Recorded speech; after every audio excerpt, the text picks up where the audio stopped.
Mr. Enukwame, the fear is there's been criticism. Even the president of the Federal Republic has said, look, the judiciary is going to be key in the fight against corruption. And some of the people in the administration had come out to say, judiciary, it's a major player in this role.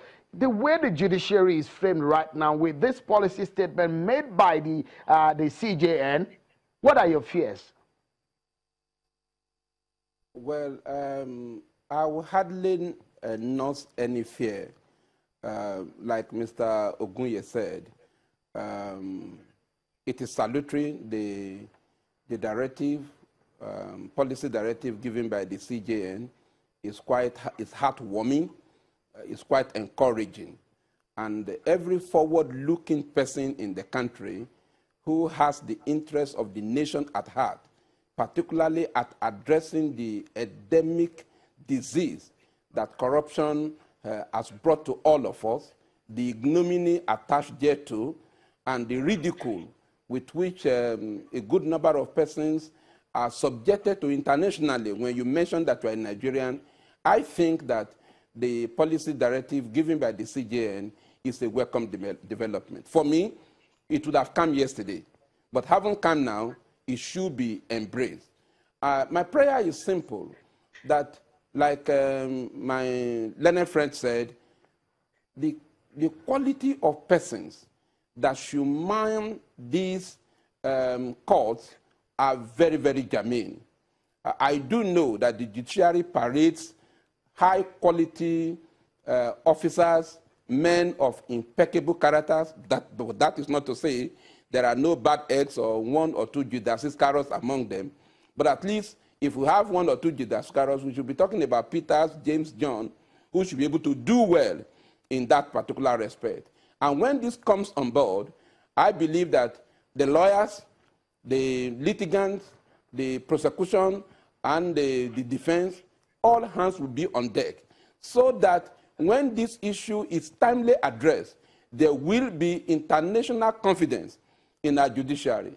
I do recall that sometimes back, the president of the Federal Republic of Nigeria, I'm talking about President Muhammad Buhari, was heavily criticized when he said that the judiciary is hampering the cause of fighting corruption.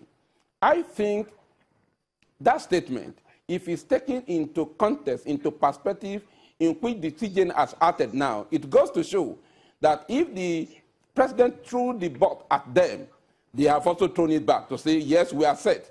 We mean business. And I think when all hands are on table, on decks in this regard, it will mean that the issue of corruption will be timely addressed. For me, the negative perception that anyone may have should go to the background now and see what will happen from this. I believe that if these things are timelessly and sincerely pursued, we will have a country that is sane, and we will have a people that will be respected for doing that which is right and that which is just. All right. When the war was taken to the judiciary, the raid on judges and all of that, could that also be a reason why the judiciary, the CJN, for example, and the bench came out with this kind of policy? I'll answer your question, but I will contest your terminology. I never believed that judges were raided. Judges were arrested in their homes. And I have cautioned that if you want to arrest judges, where do you do that? Is it in their chambers? If you do it in the court, it would then mean that you are clamping down on the court. The temple of justice is desecrated. Lawyers will say, or you want to arrest them while they are going home in their car? You want to drag them out of their car? So where do you arrest them, those judges? Is it not in their homes? So when you cast, I would say raid and all that, I think I will address this issue in the past. But I don't think that that's why the CJN is coming out with this policy directive. Could it be a part of it? No. It's not out of intimidation. I think that this is something that has been thought over. Do you think it's sincere? This move? I see sincerity of purpose. Really? I see sincerity of purpose. The CJN talked about bribery of judges, and he was concerned in the full length of the speech he gave yesterday. He was concerned about that. Can we ever stop that?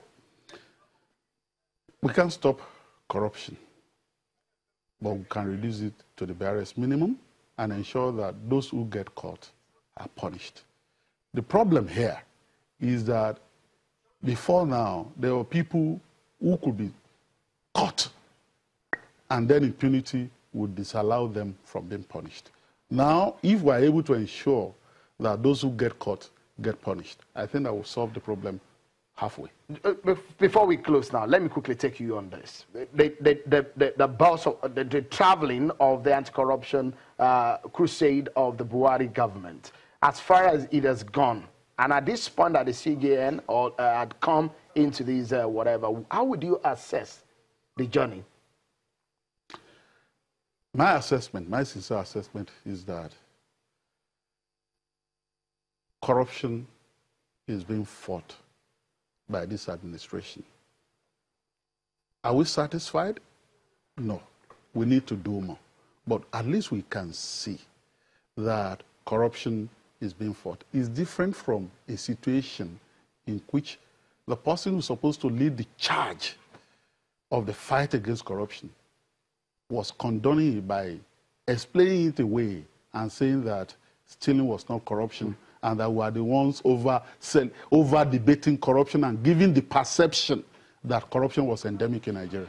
Well, that's perhaps where we anchor. Unfortunately, I would love to go to Dr. Benson Ikome, but my producer is telling me we're out of time. Many thanks, Mr. GT Ogwe. Always a pleasure. Dr. Benson Ikome, be prepared. We will get you back into the studio and talk more on this issue. But that's our show for tonight. Many thanks for being part of it, everyone. I'm Sean Wakimbaloe. Bye for now.